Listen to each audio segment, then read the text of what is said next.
Terry Rasmussen, known as the Chameleon Killer, is one of the most enigmatic serial killers in American criminal history. He earned this nickname due to his extraordinary ability to change his identity and live under various aliases for years, allowing him to evade justice for a long time. Terry Rasmussen was born on December 23, 1943, in Colorado, USA. After a brief stint in the U.S. Navy, he began a criminal career that spanned decades. In the 1970s, he moved to New Hampshire, where a series of horrific crimes began that would not be solved until many years later. In 1981, a woman named Marlyse Honeychurch, a mother of two, met a mysterious man at a bar in Manchester, New Hampshire. This man was Terry Rasmussen, who at the time was using a different alias.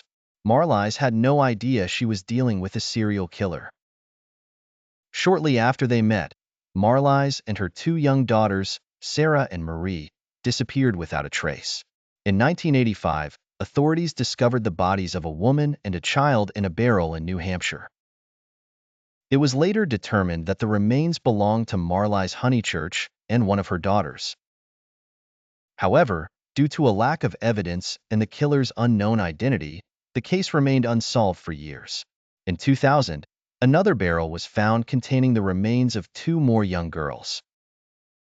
One of these girls was Marlyse's second daughter, but the identity of the other child remained a mystery for a long time. In 2002, Terry Rasmussen was arrested in California for the murder of another woman, Eun Soon Jun, who had disappeared in 1999. At that time, Terry was using the alias Larry Vanner. Following extensive investigations, his true identity was uncovered, linking him to a series of crimes committed in different states under different identities. But the story didn't end there.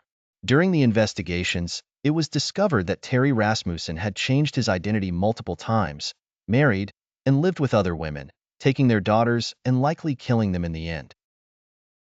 Investigators were able to link him to another murder in California in the 1980s, where he had killed another woman and her daughter. Ultimately, Rasmussen confessed to some of his crimes, but he refused to reveal all of his victims or the reasons that drove him to commit such heinous acts. He died in prison in 2010, leaving many questions about his true identity and the number of his victims unanswered. Terry Rasmussen's life was filled with secrets and mysterious transformations. He was considered by investigators to be one of the most complex serial killers in history, managing to live among people for decades without being detected, using fake identities and different names each time. Rasmussen left behind many puzzles, and some believe that there are more victims yet to be discovered. This story offers a chilling glimpse into the mind of a serial killer who managed to manipulate the law and live among us for a long time. His story serves as a warning about the monsters that may be hiding behind familiar faces in our daily lives.